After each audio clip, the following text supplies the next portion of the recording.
আজকে হলো পহেলা বৈশাখ। হ্যাঁ, সবাই পহেলা বৈশাখ উদযাপন করতেছে।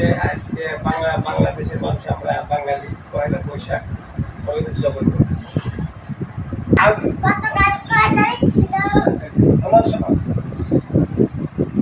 আজকে হইল পয়লা বৈশাখ। গতকাল কয় তারিখ আমি জানি না, শুধু আমি না, বাংলাদেশের বহু লোকই জানে না যে পয়লা বৈশাখ তার আগের তারিখ কত।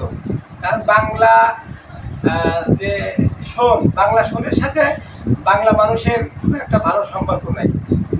পয়লা বৈশাখ জানে, পয়লা বৈশাখের আগে কয় তারিখ, পরে কয় তারিখ আর জানে না, শুধু ওই বৈশাখটাই জানে।